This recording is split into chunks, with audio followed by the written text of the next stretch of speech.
Good afternoon, folks. This is your ticker guy, Carl, coming at you from Niceville, Florida. I wish I could tell you that it was sunny in Niceville. It is outside. It is not anywhere else. This is a very somber message, folks, and quite honestly may be the last one that I bother to send out about things like this, because we crossed a line today that I did not believe our government would cross.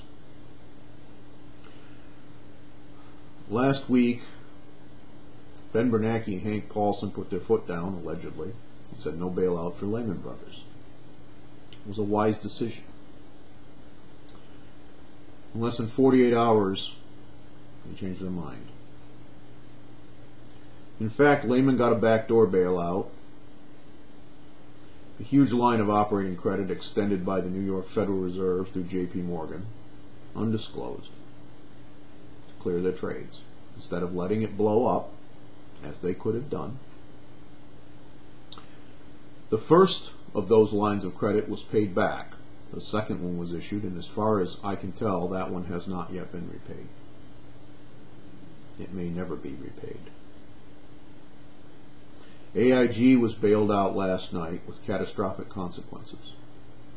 I recorded a video last night in which I noted that bailing out AIG was going to result in the hedge funds and others shorting every financial left in the United States to zero. Didn't take long. Goldman Sachs and Morgan Stanley both came under extreme levels of attack this morning. It was an utterly predictable event given what had happened. Now here's the problem.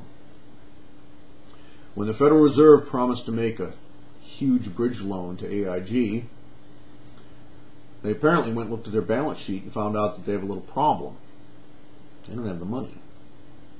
So Henry Paulson proposes to print $40 billion more in special treasuries that will then go to the Federal Reserve. Folks, that's raw printing of money. If you want to know why gold was up nearly $100 today, that's the reason. History records that every nation that has printed money to attempt to get out of a financial crisis has failed politically and economically. Every single one. Weimar Germany, Zimbabwe, Argentina.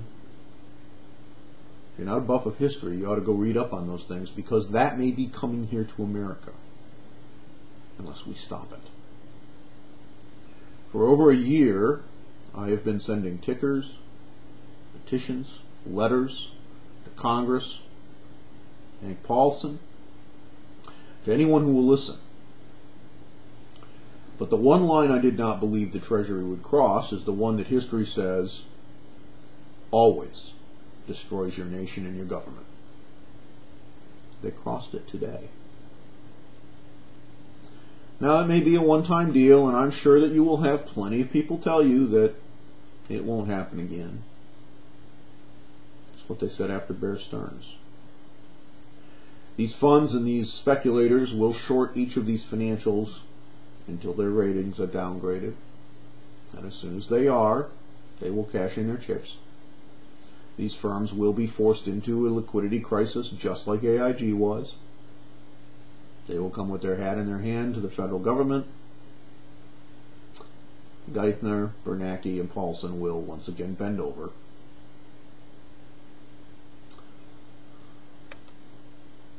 The problem here, folks, is we don't have the money. Ben Bernanke's Federal Reserve has already burned through the majority of its balance sheet. All of its short-term paper has been sold off. And that is where the money came from that they have used so far for the TAP and the PDCF and the TSLF and all of these other alphabet soup things that they have done. You've probably heard about them. You don't know what the hell they are, and that's fine. It's not important. The important thing is that none of that was particularly hyperinflationary, because there was no printing of money going on. It was existing reserves that they held that were run off into the market, and that's where the cash came from that was put into the system. That's fine. This is different. You see, all the Federal Reserve has left at this point in their SOMA account is long-term Treasury instruments. 10-year, 30-year. Things that are not easy to run off. You have to wait for the time to expire so you can redeem them in the market. If you sell them, you depress the market for those instruments and you send interest rates much higher. Ben's in a box. Geithner's in a box. Paulson's in a box. So they did the one thing that I hoped they wouldn't do, and I didn't believe they would do. They printed up some cash, literally, and showered it on Wall Street, potentially starting a cycle that could lead to the destruction of our nation. Folks, this must not be allowed to stand. This video needs to go as widely as possible to everyone you can find. Congress must stand up and stop this.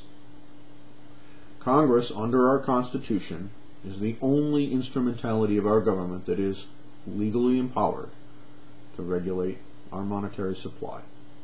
They have delegated that authority to the Federal Reserve, and they have every right to do so. But that doesn't mean they don't have oversight, authority, or responsibility. They do. Senate and the House are in session now and will be until the end of the month. It is absolutely critical that this be stopped. Barney Frank is talking about the Federal Reserve taking on all of the bad paper, a la the RTC. Fortunately for Barney Frank, in order to do that, we would have to print hundreds and hundreds of billions of dollars of additional cash that we don't have. Folks, this will happen unless you stand up and stop it. Don't believe for a minute that this is in the best interest of our nation. It is not. Don't believe for a minute that we should somehow keep these people who are over-levered and over-geared from collapsing. We must not. Yes, it will be painful if we have a lot of bank failures. Yes, it will be painful if we have Wall Street essentially implode and start over. It will be very bad. A year ago, last August, I started sending letters and petitions to the government, as well as putting them up on the market ticker site, asking, pleading that the government intervene, that it perform its regulatory function and force this leverage to be taken down. They did nothing of the kind. These institutions have continued to lie, cheat, and steal. Now they're exploding. The time has run out, folks. You must choose. If you watch this video and sit on your hands and do nothing, then what comes of it in this nation is your responsibility. This line, once crossed, will be crossed again. Or you can pick up the phone right now. You can call your senators. You can call your congressmen. You can call President Bush, and you can call the Treasury Department. You can tell them this must stop, and you can demand that you get their commitment that it will, today. Not next month, not next year, not in the next Congress. Now. If they refuse, and they probably will, you then must choose. Do you consent, or do you go on strike? What is our system of government, our form of representation, our representative democracy worth to you? I urge you to do some reading tonight on Weimar Germany, Argentina, and Zimbabwe. I urge you to find me a nation that in the past has tried to hyperinflate their way out of a debt crisis and has politically survived. You can't find one because it has never happened. The choice is yours, folks. You need to make it today.